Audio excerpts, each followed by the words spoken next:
friends, welcome back to my channel. My name is Amy and I am so glad that you've chosen to spend some time with me today. So I don't normally do story times where I'm just sitting here telling a story because I don't know that that many interesting things happened to me to share. But this was quite an interesting thing that happened recently. We were outside in the yard. Actually, Robert was here too. So Robert and Curtis and Sue and I were all in the backyard, and our neighbor's dogs came over to the fence, and so we were all just kind of at the fence playing. They are just always enjoying each other's company, and I just love dogs. So I love their dogs, I love my dogs, and we were just having a good old time. And I noticed that Curtis had started digging at the grounds, and Lotto next door was also kind of doing that on either side of the fence. And I thought they were just trying to get to each other because they often do that. One will start trying to dig under, and the other starts digging on the other side so they can... At one point we were able to go under the fence, but we fixed that since then. Anyway, and then out of nowhere, Curtis pulls back and a snake comes flying through the air and lands right in front of me. I screamed so loudly. It was dramatic. It was maybe more dramatic than necessary, but at the same time, when a snake is flying through the air and you don't know what kind of snake it is, okay, regardless, when a snake is flying through the air, it's scary. But especially when you don't know what kind of snake it is. And I screamed and I jumped, and Robert was over on the porch and he saw me jump and he was like, wow. He said, you did the biggest, craziest jump. And I did. I jumped back, and when I came down, I actually sprained my ankle. Ugh. And I couldn't... it hurts so badly, which I have sprained my ankles. I have torn ligaments in my ankle. I have just damaged just throughout the course of my life. Done a lot of damage to my poor ankle. Anyway, and it seems to always be the left ankle. So then I was just freaking out because I didn't want the dogs near the snake. Because, again, I didn't know what kind of snake it was. And so my neighbor actually came out of his house. He heard me screaming and came to check on me. And I said, it's a snake. Get your dogs away from the fence. And Robert came and we got our dogs away from the fence. And then I hobbled over. And so our neighbor and Robert were looking at the snake, and they were trying to figure out what kind it was. And I was like, kill it. And they were both going, neither of them had anything handy to kill it with.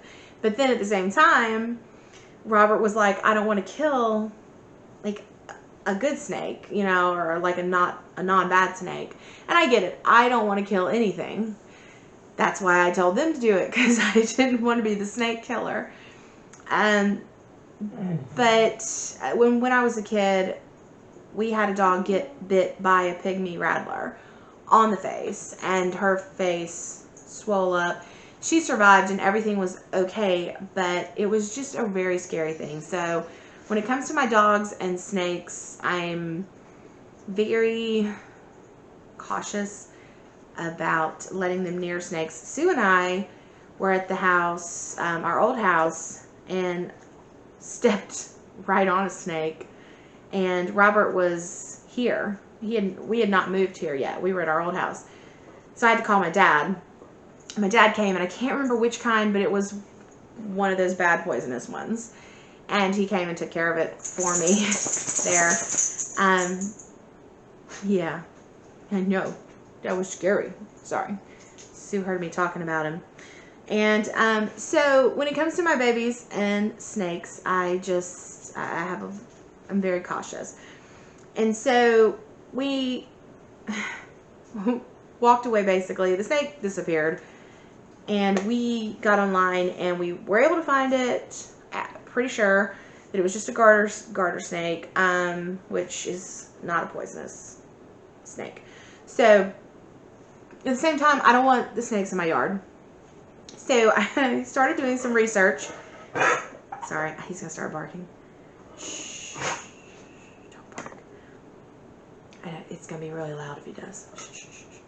So I started doing some research, and I was like, what can we do to get rid of snakes without it harming our dogs? Something we can put in the yard. We also have got just, our whole neighborhood, honestly, has got sort of a bunny rabbit and chipmunk infestation under the ground. And they're everywhere. Rabbits, it's that time of the year, they are just popping up everywhere. And of course, these are attracting the snakes. My neighbor behind us saw a cottonmouth or something bad. I just remember it was a bad one. And it was on our fence line with him. He saw that one last year.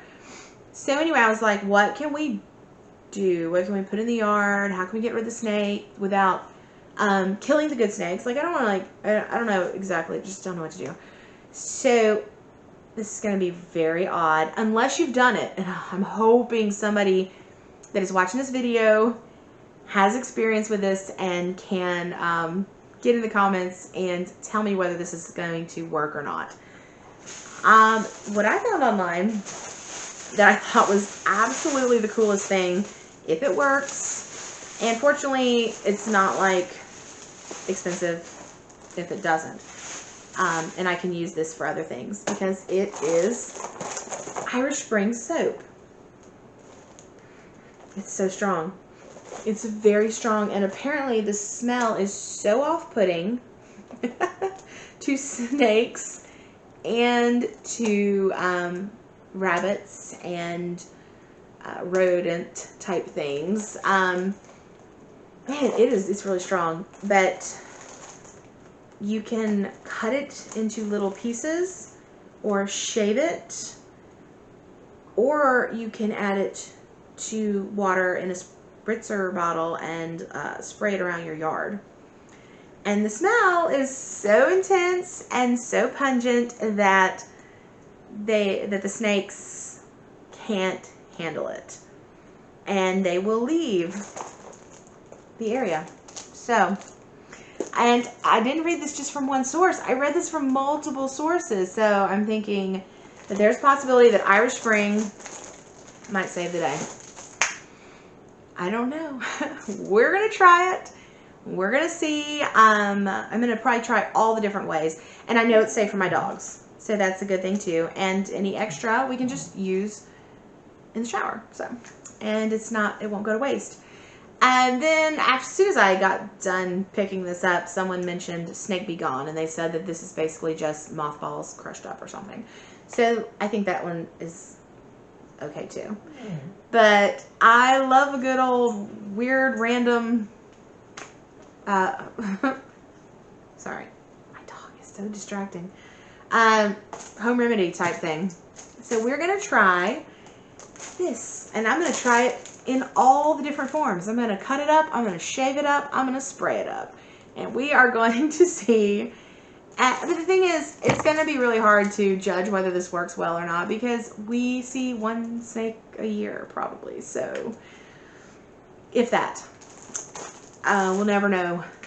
Probably we'll never know if it's working, except that they said that it will also get rid of the rabbits and things, which would be great, because they're kind of annoying and they're pests. So, but it won't hurt any of them. It will just, they're just grossed out and they leave without us doing any harm to any of God's creatures, which is just wonderful. So, have you heard of this? Is this the first I've ever heard of it? I have no idea how accurate or how effective it is, but I did read about it on multiple sources. So, tell me if you have ever heard of this, if you ever tried it, or if you have other Snake Be Gone solutions Especially the weird ones. I love the weird stuff. That's my favorite. So let us know about it in the comments below. The thing is, I have pet snakes. Like I have touched them, I've pet them. If I know what kind of snake it is, I don't find them as frightening. But when they just fly through the air at you, you know, and you don't know what kind it is, it was scary. Scary enough to sprain my ankle and then limp around for several days. It was just not fun. So anyway, I hope you enjoyed this video. If you did, please give me a thumbs up. Hit the subscribe button and join the Wink fam. I'll see you in the next one. Bye.